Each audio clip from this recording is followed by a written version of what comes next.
Deux adolescents qui s'aiment partent ensemble à la recherche d'aventure et de liberté. Il l'aimait beaucoup.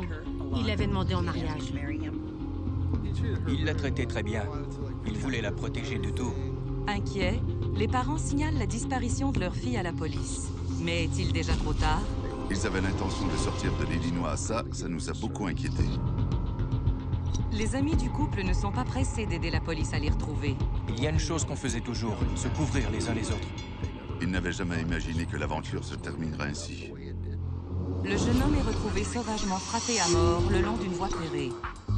On aurait dit que quelqu'un l'avait brutalement frappé à la tête. Sa petite amie âgée de 16 ans a disparu sans laisser de traces. Qui avait fait ça? Si elle était avec quelqu'un, c'était contre sa volonté.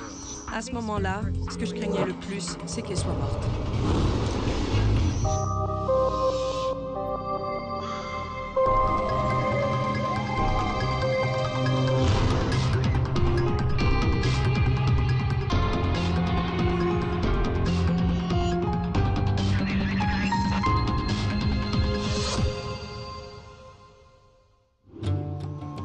Dans le comté de Marion, au cœur de la Floride, on trouve des ranchs de chevaux, des petites villes et des trains. Beaucoup de trains. La plupart des wagons de marchandises qui roulent sur ces voies sont remplis de jus d'orange provenant de cet état fertile et ensoleillé. Mais c'est le long de ces voies qu'une équipe de trains fait une macabre découverte.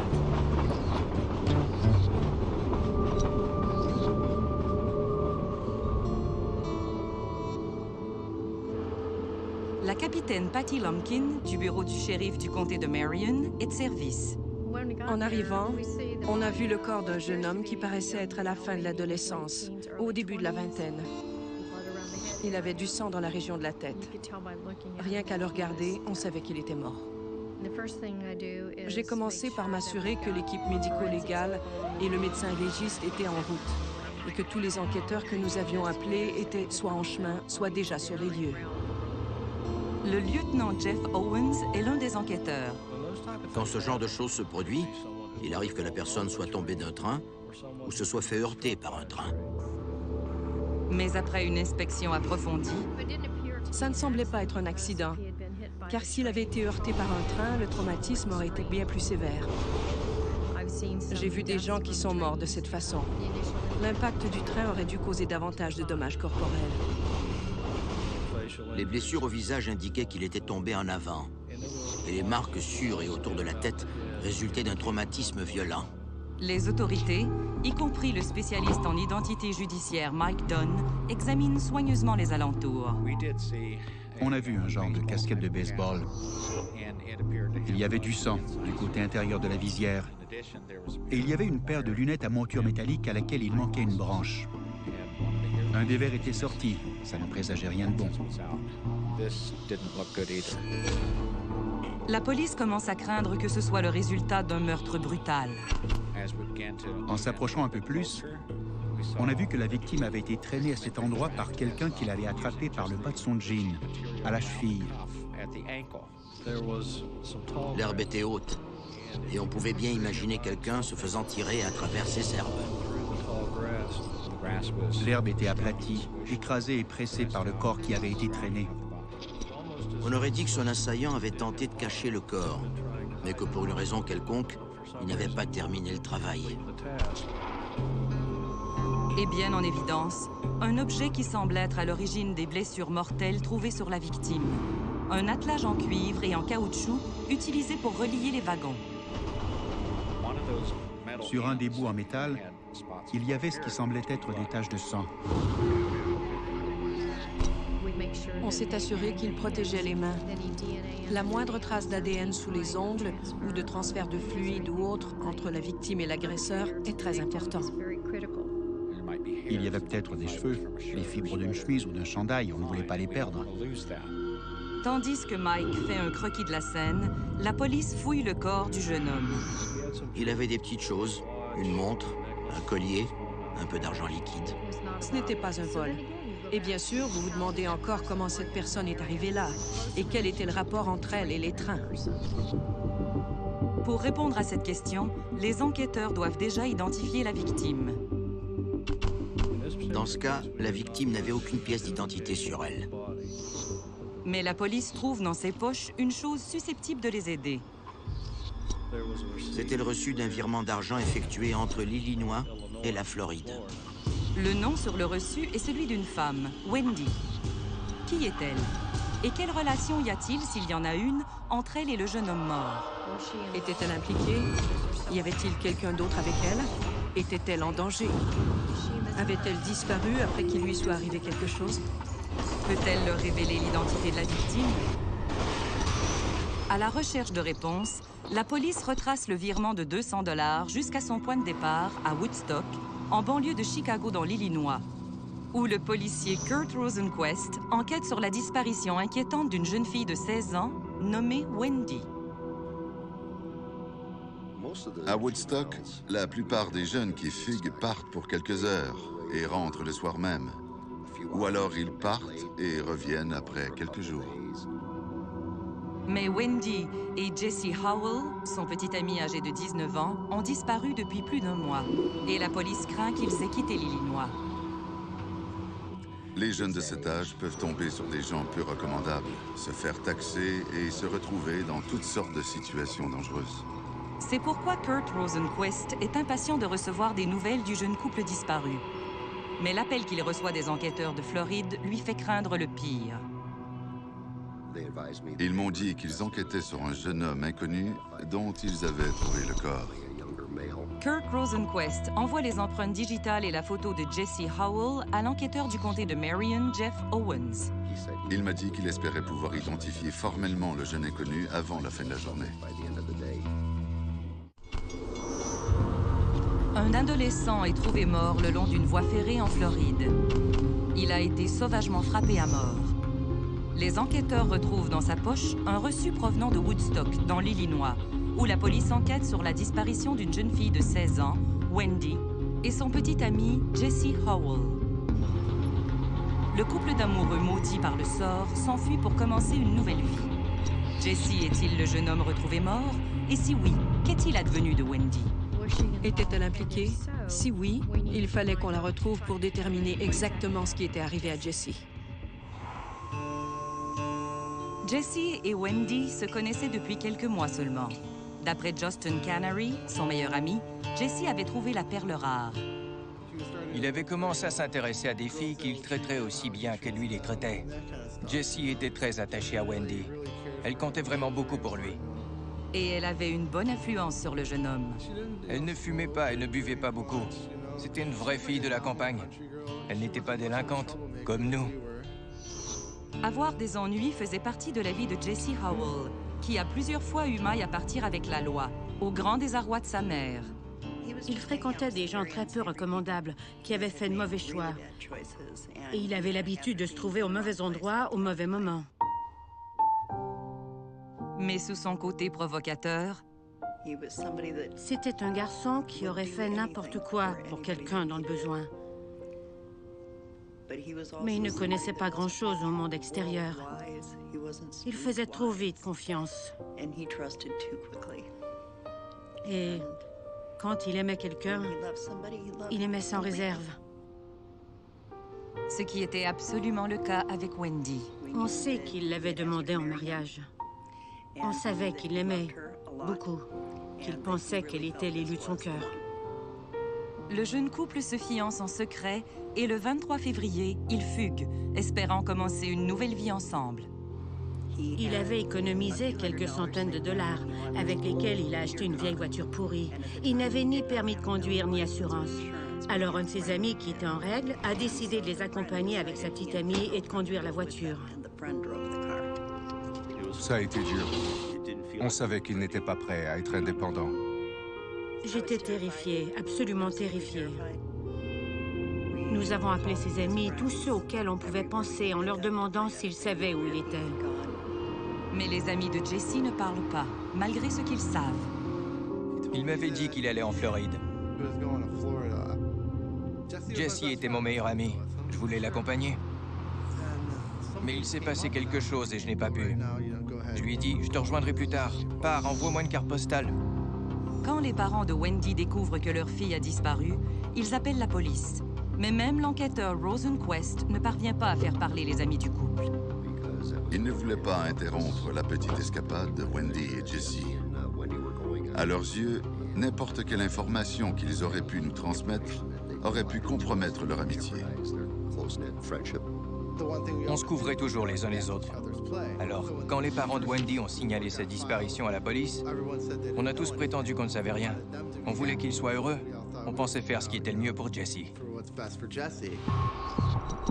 Les jours suivants, la mère de Jesse attend des nouvelles de son fils unique.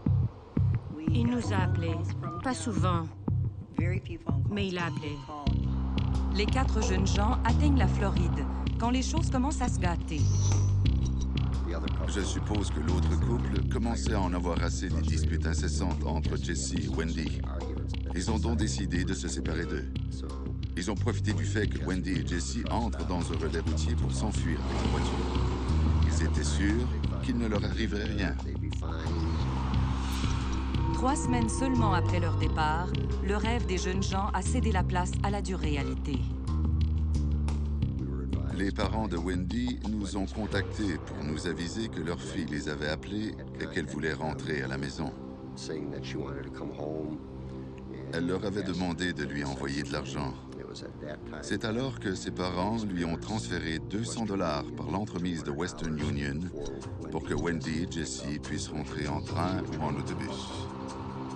3 jours plus tard, Jesse appelle ses parents pour leur dire qu'il est en route pour la maison. Cela nous a redonné espoir. Il allait rentrer, regarder les choses en face et prendre sa vie en main. Nous étions soulagés. Il avait compris qu'il avait besoin de plus que ce qu'il était capable d'accomplir à ce moment-là. On a offert de lui envoyer un billet de train, mais il a refusé. C'est la dernière fois que j'ai eu de ses nouvelles. Il m'a dit qu'il m'aimait, et voilà. Mais le jeune couple récupère bien les $200 envoyés à Wendy pour leur voyage de retour. On a contacté la compagnie Greyhound et les différentes gares ferroviaires. Personne correspondant à leur description n'avait pris un autobus ou un train pour la région de Woodstock. Et maintenant, 1 semaine et demie après que les jeunes gens aient parlé à leurs parents, Rosenquist attend que les enquêteurs du comté de Marion lui disent si le corps battu, trouvé le long d'une voie ferrée en Floride, est celui de Jesse Howell. L'enquêteur Owens m'a appelé vers 5 heures de l'après-midi. Ils avaient formellement identifié le corps du jeune inconnu comme étant celui de Jesse. Kurt Rosenquist se prépare à accomplir la chose qu'il déteste le plus dans sa fonction. Annoncer un décès à une famille quand la personne est âgée ou malade, c'est une chose. Mais quand il s'agit d'un homicide, c'est bien plus difficile. Il m'a dit que Jess avait été trouvé le long d'une voie ferrée en Floride et qu'il l'avait identifié. Ils étaient sûrs que c'était lui. Il avait été repéré par le conducteur et il était mort après avoir reçu un coup violent à la tête. Malgré tout, Becky Howell continue d'espérer que l'adolescent assassiné n'est pas son fils. On n'a pas pu le voir. On a eu beaucoup de mal à s'en remettre. J'en ai parlé à Patty Lumpkin. Les enquêteurs en scène de crime prennent beaucoup de photos pendant l'autopsie. Nous avons choisi une photo, on a retouché la tête et on l'a envoyée à Becky Howell en lui demandant « Est-ce que c'est Jesse? » Ça a été très dur. J'ai pleuré. Il était juste allongé là. C'était lui. Ça a enfoncé le clou. C'était fini, c'était lui. Ils étaient en état de choc, effondrés. Jamais ils n'auraient imaginé que la petite escapade de Jesse et Wendy se terminerait de cette façon. Et bien entendu, ils se demandaient avec angoisse où était Wendy. Rien n'allait nous rendre Jess. Et il n'y avait absolument rien qui supposait que Wendy ait été victime d'une certaine forme de violence. Rien. On savait juste que Jess était mort et que Wendy avait disparu. Lumpkin et Owens concentrent leurs efforts sur l'adolescente disparue. On n'était pas sûr si Wendy avait été kidnappée, enlevée, ou si elle avait continué toute seule à cause de problèmes entre elle et Jesse. Pour la retrouver, il était donc crucial d'établir une corrélation entre elle et la scène du crime. En hélicoptère, des policiers scrutent les alentours sur des kilomètres, tandis qu'au sol, d'autres effectuent des recherches par quadrillage. Nous avancions les uns à côté des autres en gardant un bras de distance. Personne ne déviait de sa trajectoire, car chaque fois, il risquait de marcher sur une preuve et compromettre l'enquête. Mais ils ne trouvent rien qui les mène à la jeune fille disparue, ni au violent meurtrier du jeune homme. On n'a rien. Pas de traces d'ADN, pas un cheveu, une fibre ou du sang de l'autre personne qui était sur les lieux. Nous savions que c'était le corps de Jesse Howell qu'on avait trouvé. Donc la question importante était, où est Wendy? Les enquêteurs du comté de Marion en Floride ont un double mystère sur les bras. Qui a assommé à mort Jesse Howell, un jeune homme de 19 ans, et laissé son corps le long d'une voie ferrée? Et qu'est-il arrivé à Wendy, sa petite amie âgée de 16 ans? On avait besoin de savoir si elle allait bien. C'était le plus important. Les policiers ratissent les environs, mais ne trouvent aucune trace de Wendy ni d'indices leur permettant d'identifier l'assassin de Jesse. La famille de Jesse a déjà beaucoup de mal à faire face à la situation. Mais pour celle de Wendy, c'est doublement difficile, car elle ignore ce qui lui est arrivé. Tout comme les enquêteurs. Est-ce que le suspect a tué Jesse pour s'emparer de Wendy? S'était-il disputé? Et Wendy s'en était-elle prise à Jesse? Elle avait peut-être fui les lieux ou quitté la région, et on ignorait si elle était seule. Jesse et Wendy étaient amoureux. Ils étaient très attachés l'un à l'autre. Si elle était avec quelqu'un d'autre, d'après mon expérience, j'en déduisais que ce devait être contre sa volonté. La nouvelle de la fin tragique du jeune homme se répand vite parmi les amis du couple. Je me souviens d'avoir entendu le téléphone sonner et ma sœur qui parlait au téléphone. Puis elle a raccroché le combiné et elle est descendue. Elle m'a dit de m'asseoir. J'étais comme... Oh non, tu vas m'apprendre une mauvaise nouvelle. Et elle s'est mise à pleurer. Elle a juste dit son nom. Elle n'a pas pu finir sa phrase. J'ai tout de suite compris. Outre son chagrin, Justin est hanté par la culpabilité. J'aurais pu faire quelque chose. J'aurais dû le convaincre de ne pas partir. Qu'est-ce qui serait passé si je l'avais empêché de partir? J'aurais pu le sauver. Les enquêteurs sont désormais déterminés à retrouver la petite amie de Jesse. La police et des bénévoles placardent le sud des États-Unis d'affiches et distribuent des avis de recherche le long de la route de la Floride à l'Illinois. On est aussi passé par le réseau des camionneurs. Il y a beaucoup de camionneurs dans ces coins-là. Ils voient beaucoup de choses. Ils représentent une mine d'informations pour nous. Et les policiers retournent le long de la voie ferrée. Un sans-abri aura peut-être remarqué quelque chose qui les aideront à résoudre l'énigme. Les enquêteurs font appel aux autorités ferroviaires. Le service de police ferroviaire est très bien organisé aux États-Unis. Il est reconnu pour avoir de bonnes relations avec les sans-abri. Ils ont commencé par parler à certains itinérants qui vivaient près des voies ferrées, dans ce qu'ils appellent des camps de clochards. Entre-temps, dans l'Illinois et en Floride, les policiers observent chaque jeune fille qui correspond à la description de Wendy. Une fois, quelqu'un nous a dit qu'elle habitait dans une maison abandonnée où une de ses amies avait vécu. On a donc perquisitionné dans la maison abandonnée. Il circulait beaucoup de rumeurs. On nous disait, elle est ici, elle est là. Quelqu'un disait l'avoir vue à un concert de Marilyn Manson. Les gens disaient, oh, elle m'a téléphoné. On a eu des coups de fil du Nevada, du Colorado, sur lesquels on a enquêté. À chaque fois, c'était une fausse piste. Ça commençait à être frustrant. L'enquête s'éternisait et on ne recevait pas d'informations. Avec un meurtrier en liberté, la frustration augmente parmi les habitants du comté de Marion. Quand un meurtre n'est pas résolu, les gens des environs se demandent toujours, est-ce quelqu'un parmi nous? Qui a fait ça? Comment ça a pu se produire ici? Puis, le 4 juin, 2 mois et demi après la découverte du corps de Jesse, les parents de Wendy reçoivent un appel qui mettra peut-être fin à leur horrible cauchemar. Le téléphone a sonné, le père de Wendy a décroché. La fille pleurait, disait qu'elle voulait rentrer et qu'elle était vraiment désolée. Elle dit à son père qu'elle est dans l'Illinois, à Kankakee, à 2 heures au sud de Woodstock. Elle appelait d'un téléphone public à partir d'une station-service. Il lui a demandé où était située la station-service. Elle lui a répondu qu'elle ne savait pas. Il lui a demandé s'il y avait un numéro de téléphone affiché sur le téléphone. Elle a répondu qu'il n'y en avait pas, puis elle a raccroché. Bien qu'il ne soit pas certain que l'appel provenait de Wendy, les enquêteurs ne courent aucun risque. Si elle avait été captive, elle avait peut-être réussi à s'échapper ou avait peut-être eu la chance de passer cet unique coup de fil. Il fallait la retrouver tout de suite. Car il y a des enjeux derrière sa réapparition. Wendy avait peut-être été témoin du meurtre de Jesse, ce qui nous permettrait d'aider la police du comté de Marion à résoudre l'affaire. Mais d'abord, ils doivent trouver d'où provenait l'appel. Ensuite, On devait se rendre sur place pour voir si quelqu'un avait aperçu une jeune fille répondant à la description de Wendy. Le lendemain matin, j'ai pris des dispositions pour me rendre à Kankakee et vérifier dans toutes les stations-service s'il y avait des indices ou des témoins qui l'auraient vu.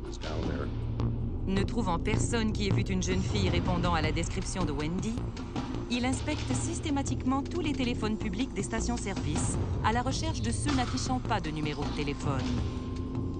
Ils avaient tous un numéro de téléphone bien en évidence au-dessus du clavier téléphonique. Tous, sauf un. Était-ce bien de cet endroit que Wendy a passé son coup de fil désespéré? Après l'avoir cherché pendant des mois, les enquêteurs sont peut-être sur le point de retrouver la petite amie de Jesse Howell, l'adolescent assassiné. J'espérais que c'était vrai. Je souhaitais vraiment qu'elle soit quelque part. Les parents de Wendy reçoivent un appel désespéré d'une jeune fille qu'ils pensent être leur fille. Maintenant, la police a mis la main sur une vidéo de surveillance de la station-service, d'où, selon eux, l'appel a été effectué. J'ai commencé à visionner la vidéo et j'ai remarqué un sujet féminin qui ressemblait à Wendy. Je n'étais pas sûr à 100% que ce soit elle, mais le moment correspondait juste à celui de l'appel. Il montre la vidéo aux parents de Wendy. La mère de Wendy l'a formellement identifiée et d'autres membres de la famille ont dit qu'ils pensaient que c'était elle. Il fallait traiter l'information sérieusement. Ça signifiait qu'on avait une autre piste, qu'on allait trouver Wendy, qu'il y avait de grandes chances qu'elle soit vivante. À partir de ce moment-là, nous avions très bon espoir. Ce serait merveilleux si Wendy avait réussi à revenir dans l'Illinois. Nous conservions un optimisme prudent. C'est alors que nous avons demandé que les appels reçus par les parents soient vérifiés, afin de nous assurer que l'appel provenait bien de cette station-service. Quand les enquêteurs reçoivent la réponse, 5 jours plus tard, leurs espoirs sont anéantis. Il en ressortait que l'appel reçu par les parents de Wendy ne provenait pas du téléphone de la station-service d'où nous avions obtenu la vidéo. En fait, il provenait d'une autre station-service où nous avions laissé des avis de recherche. Cherchant désespérément à avoir des nouvelles de leur fille, les parents avaient ajouté leur propre numéro de téléphone sur les affiches. Rappelez-vous que les parents de Wendy étaient extrêmement stressés pendant cette dure épreuve. Dans ce cas-là, on peut faire des erreurs, comme penser reconnaître une voix au téléphone, etc. Malheureusement, quelqu'un avait sans doute joué un tour très cruel à la famille de Wendy. Selon la police, quelqu'un qui se faisait passer pour Wendy a appelé les parents d'une station-service au même moment où une jeune fille ressemblant à Wendy entrait par hasard dans le dépanneur d'une autre station-service à l'autre bout de la ville. Les enquêteurs sont scandalisés par la cruauté de l'auteur de l'appel. Comment peut-on être assez cruel pour appeler une famille en prétendant être leur fille disparue depuis des mois? Je ne comprends pas comment on peut faire une chose pareille. Redonner de l'espoir aux parents. D'après moi, c'est répugnant. Je n'arrive pas à me mettre à leur place. Quelqu'un disparaît et tout à coup, elle appelle, elle pleure, elle crie à l'aide. Mais vous n'avez aucun moyen de l'aider. Vous ne savez pas où elle est, vous ne savez pas comment la rejoindre. Puis soudain, elle disparaît à nouveau et votre vie est une nouvelle fois anéantie. En matière de souffrance, ce sont les montagnes russes. Les mois passent sans la moindre trace de Wendy. Les enquêteurs sont de plus en plus découragés. Nos enquêteurs gardent toujours des dossiers ou des recueils de renseignements avec le nom de la victime écrit sur la tranche. Si bien qu'on a toujours son nom sous les yeux. C'est frustrant quand une enquête n'avance pas rapidement. Et plus cela tarde, plus ça devient difficile. Chacun réagit à sa manière. Peut-on hausser les épaules et abandonner? À mon avis, on n'abandonne jamais vraiment. Jeff Owens est presque devenu mon meilleur ami. Je les rendais fous. Patty Lumpkin, je suis sûre que je l'ai rendue folle. Je les appelais constamment au bureau. On voulait savoir ce qui se passait. On voulait savoir s'ils avaient retrouvé Wendy. Ce qu'on craignait le plus à ce moment-là, c'est qu'elle soit morte. Et plus le temps passait, plus je me disais que c'était possible. On n'entendait plus parler de rien et on n'avait pas de preuves solides. En fait, on se heurtait à un mur. Une année passe sans trop de progrès. L'espoir de retrouver Wendy vivante s'amenuise. Les enquêteurs reçoivent un appel des autorités ferroviaires qui leur fournissent une piste très prometteuse. Aux alentours de Jacksonville, un sans-abri aurait prétendu connaître un type appelé Bob l'unijambiste, qui voyageait avec une fille et qui pourrait très bien être le meurtrier de son ancien petit ami. Wendy, une jeune fille de 16 ans, a disparu depuis plus d'1 an et les enquêteurs qui la recherchent sans relâche n'ont plus de pistes. On espère toujours que tout finira bien, mais on se prépare aussi au pire. Ils retournent le long de la voie ferrée où ils apprennent qu'un clochard, possédant un casier judiciaire et qu'on surnomme Bob l'unijambiste, serait soi-disant impliqué dans le meurtre de Jesse Howell et saurait où se trouve Wendy. C'était une piste extrêmement importante pour nous. Il fallait savoir qui était ce Bob l'unijambiste et s'il était accompagné d'une jeune fille. Mais comment retrouver l'insaisissable clochard? On s'est beaucoup renseigné sur lui. On a essayé de cerner son passé. Une chose était sûre, Bob avait bien un casier judiciaire. Je pense que sa vie d'itinérant faisait en sorte qu'il pouvait avoir été impliqué dans l'affaire. Une fois de plus, la police sollicite l'aide des autorités ferroviaires. Après quelques semaines seulement, ils m'ont appelé pour me dire « Jeff, on a trouvé Bob l'unijambiste. Voulez-vous venir lui parler ?» Owens se rend au plus vite à Pensacola, en Floride, pour interroger le meurtrier potentiel. Bob l'unijambiste correspondait à l'idée qu'on peut se faire d'un sans-abri, débraillé avec une barbe de plusieurs jours. Et il avait une jambe artificielle qui lui permettait de se déplacer. Il était beaucoup moins handicapé qu'on aurait pu l'imaginer. Et tout à fait capable d'avoir assassiné Jesse Howell. Je l'ai interrogé pendant 7h30 pour savoir ce qu'il connaissait de l'affaire, s'il était ou non impliqué. J'étais épuisé. La police a-t-elle enfin trouvé la personne responsable du meurtre de Jesse et de la disparition de Wendy? Pendant son long interrogatoire, il ne s'est jamais contredit. Il répondait sans hésiter. Au bout d'un moment, tout enquêteur qui a de l'expérience commence à avoir l'impression, puis la certitude, qu'il n'a pas affaire au coupable. On n'a pas pu établir de relation avec elle. On ne pouvait rien faire, si ce n'était de le relâcher. Les enquêteurs sont vraiment très déçus de ne pas pouvoir résoudre ces deux affaires. Et ils ne sont pas les seuls. Pour nous, c'était horrible. C'était atroce. Mais nous savions où était notre fils. On savait ce qui lui était arrivé et où il était. Mais les parents de Wendy ignoraient totalement où était leur fille. Et ça devait être terrible. Si pendant des années j'ignorais où était l'une de mes filles, si je ne savais pas si elle était morte ou vivante, ça me déchirerait. Je sais que la mère de Wendy a gardé espoir pendant longtemps. On espérait tous qu'elle soit encore vivante. On espérait tous qu'elle rentrerait chez elle. 2 ans après le meurtre de Jesse et la disparition de Wendy, Patty Lumpkin est à Quantico, en Virginie, où elle suit une formation convoitée de 3 mois avec le FBI. C'était un grand privilège, car moins d'1% des forces de l'ordre américaines a la chance de participer à ce programme. Elle ignore encore que grâce à son désir de devenir une policière plus accomplie, l'enquête va rebondir de façon magistrale. Lumpkin entend des policiers qui assistent à la formation parler d'un meurtrier en cavale au Texas. J'ai compris qu'il cherchait quelqu'un surnommé le tueur des chemins de fer, l'ange de la mort. Il tuait des gens en les laissant le long des voies ferrées ou il tuait les gens chez eux, ceux qui habitaient à proximité des chemins de fer. Le FBI pense que le vrai nom du meurtrier des chemins de fer est Angel Resendiz. Des années auparavant, il a été condamné pour une série de vols aux États-Unis. Mais plus récemment, la police a trouvé ses empreintes sur le lieu d'un meurtre, parmi toute une série qui porte la même signature brutale. La plupart des victimes avaient été battues à mort avec un objet contondant. Cela ressemble de façon frappante à la méthode du redoutable meurtrier de Jesse. Patty Lumpkin a l'intuition qu'elle détient quelque chose. Il le recherchait dans l'Ouest. On était dans le Sud.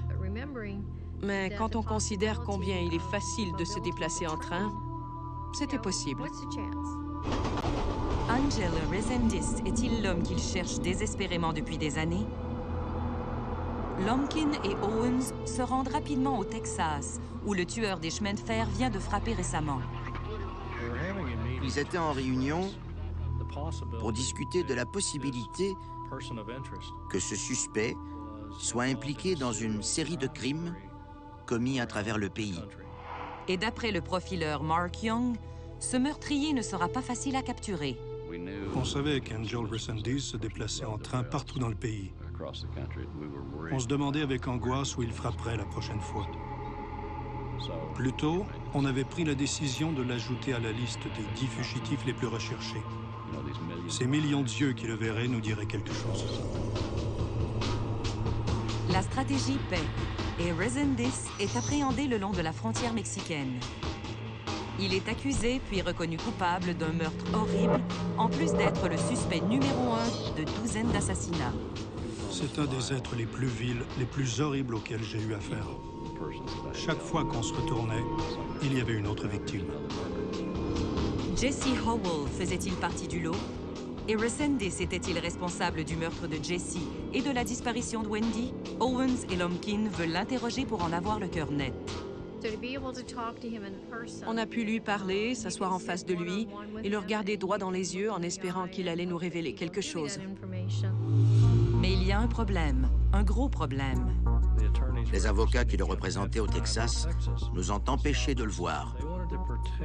Ils voulaient éviter à leurs clients de nous parler. Les avocats qui défendent un criminel conseillent généralement à leurs clients de ne pas parler à la police.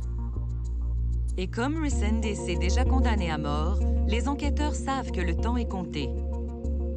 L'État du Texas a tendance à exécuter rapidement ses condamnés à mort. On craignait qu'ils soient exécutés avant que nous ayons résolu notre enquête. C'est alors que Lumpkin et Owens ont une idée. Nous avons contacté des gens à Houston et on leur a demandé si on pouvait communiquer en prison par écrit avec Resendiz. D'après ce que la police nous avait dit, en prison, il gravitait plus autour des femmes que des hommes. C'est donc moi qui lui ai écrit. Nous l'avons traité avec beaucoup de respect dans notre lettre. Nous l'avons appelé Senior et non Monsieur, ce qui semblait plus approprié pour quelqu'un qui venait du Mexique. Nous avons été directs avec lui. Nous avions une affaire non résolue. Un jeune homme avait été tué, il voyageait avec sa petite amie, qui n'a jamais été retrouvé. On lui a demandé s'il était impliqué dans ces deux affaires et s'il en savait plus. Et à notre grande surprise, il nous a répondu. La police du comté de Marion est pressée de rencontrer Angel Resendiz, l'homme qui, selon eux, est responsable du meurtre de Jesse Howell et de la disparition de sa petite amie Wendy. Il avait déjà été condamné à mort au Texas. Nous n'avions pas beaucoup de temps. Un ordre de la cour les empêchant de rencontrer le dénommé tueur des chemins de fer, les enquêteurs lui envoient une lettre dans l'espoir qu'il leur dira la vérité. Et à notre grande surprise, il nous a répondu qu'il connaissait bien l'affaire. En fait, il a rapidement avoué que c'était lui qui avait assassiné Jesse. C'est un terrible aveu. Ont-ils confiance que Resendis leur dit vraiment la vérité? Il arrive que des gens s'accusent de crimes qu'ils n'ont pas commis. Un des moyens de prévenir ce genre de situation est de ne pas divulguer toutes les informations. Un des éléments les plus importants dans cette affaire, c'est que nous n'avions jamais mentionné l'arme du crime. Angel Resendis fournira-t-il à la police des renseignements que seul le tueur peut connaître? Il a décrit l'attelage avec lequel il avait frappé Jesse à la tête. Il connaissait ce détail. À ce moment-là, on a su qu'on avait frappé dans le mille. Les enquêteurs jubilent. Bien qu'ils n'aient pas encore rencontré Resendis, ils sont sûrs d'avoir trouvé le meurtrier de Jesse. Mais que dire de Wendy? Sait-il ce qui lui est arrivé? Pour le savoir, il a fallu s'asseoir avec lui et lui parler face à face. Allait-il nous parler? Allait-il nous révéler ce qui s'était passé? Pour s'assurer que Resendis ne leur mentira pas, les enquêteurs sont prêts à lui faire une offre. Mais avant, ils ont la triste tâche de devoir solliciter l'accord des parents de Wendy et de Jesse. Là, nous avons demandé à la famille d'accorder au meurtrier l'immunité contre les poursuites qu'il encourait en Floride. S'il acceptait de nous parler. Ce n'est pas facile de demander ça à une famille. On proposait d'accorder un pardon à cet homme si, en échange, il nous disait ce qui était arrivé. Mais de toute façon, il allait être exécuté au Texas. Et pour arriver à tourner la page, la famille a accepté. Au grand soulagement des enquêteurs, de son côté, Resendis accepte de parler. Aussi tordu que cela puisse paraître, il semblait fier de ce qu'il avait fait. C'était une autre manière déguisée de se couvrir d'un peu plus d'infamie, de se rendre célèbre.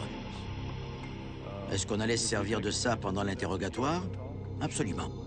Lumpkin et Owens se rendent dans l'antichambre de la mort au Texas pour y mener l'interrogatoire le plus ardu de leur carrière. Les enjeux étaient élevés, car on savait qu'on n'aurait qu'une seule chance. Si on s'y prenait mal, on ne saurait jamais ce qui s'était passé. L'affaire au complet dépendait de ce qu'il allait pouvoir nous révéler. À la prison, quand on l'a vu s'approcher dans le couloir, il portait une ceinture autour de la taille. C'était une ceinture électrique à laquelle il était enchaîné. Tout ça pour un homme a priori normal. C'était quelqu'un de posé. Mais n'oubliez pas que les psychopathes et les sociopathes n'ont pas du tout de sentiments. Il avait des yeux éteints, sans la moindre émotion qui se dégageait de lui. Il se fichait de tout.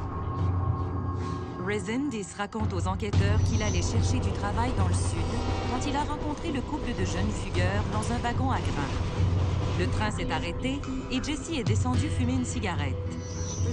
Il nous a dit qu'il avait tué Jesse avec un objet métallique.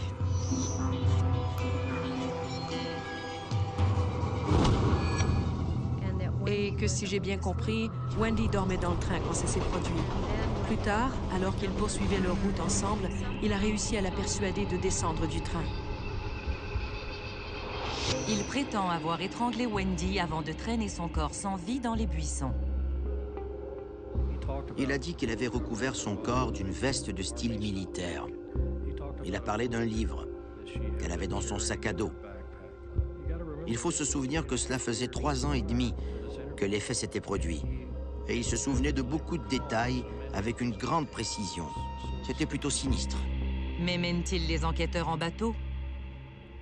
Il y avait de bonnes chances qu'il nous mente au sujet de Wendy, même s'il nous avait dit où il avait abandonné Jesse. Il n'y a qu'une façon de le savoir. Pendant l'interrogatoire, quand nous étions assis avec Resendis, on lui a demandé de nous dessiner une carte détaillée. Sur la carte, il a indiqué où étaient les corps, où se trouvait celui de Wendy. On ne savait pas si cela nous permettrait de découvrir ses restes. Il avait pu mentir, ou encore il avait peut-être oublié l'endroit exact où il l'avait laissé. 3 ans et demi après la disparition de Wendy, la police retourne le long de la voie ferrée à la recherche de son corps. Se basant sur la carte de Resendis, les enquêteurs conduisent 1 heure vers le sud, à partir de l'endroit où Jesse a été tué. On avait parcouru une bonne distance le long des rails, quand on a vu ce que Resendis nous avait décrit. Un groupe d'arbres qui formait un genre de canopée. Et non loin de là, une maison de ferme blanche. On avait une grosse équipe prête à intervenir sur le terrain et des chiens très bien dressés pour nous aider. Les chiens se sont mis à chercher et très vite, ils ont trouvé un campement. Pendant son interrogatoire, Resendez avait parlé d'un livre. Le livre était là. Il avait parlé d'une veste, un genre de pardessus de style militaire. Elle était là. Toutes ces choses étaient là. La police n'a pas besoin d'aller très creux pour trouver le corps de Wendy. Ça vous brise le cœur, parce que vous savez que ce n'est pas juste une jeune fille. Pour certains, c'est un être cher, une personne qu'ils ont aimée. Elle avait la vie devant elle, et là, c'est fini. Ce n'est pas une bonne conclusion, mais pour la famille, il en fallait une. Nous étions reconnaissants pour le soulagement que cela apporterait aux parents de Wendy. Ils allaient enfin pouvoir faire le deuil de leur fille et reprendre le cours de leur vie. Quand Wendy est partie, elle avait une petite bague de fiançailles et une montre Winnie l'ourson. Au cours de l'excavation des restes et l'analyse de la scène du crime, on a trouvé la bague et la montre Winnie l'ourson. Je les ai rapportées à Woodstock et je les ai remises aux parents de Wendy. Jesse portait toujours un genre de petite croix en étain. Et il l'a porté encore quand on l'a retrouvé mort. Sa mère me l'a donné, je l'ai toujours.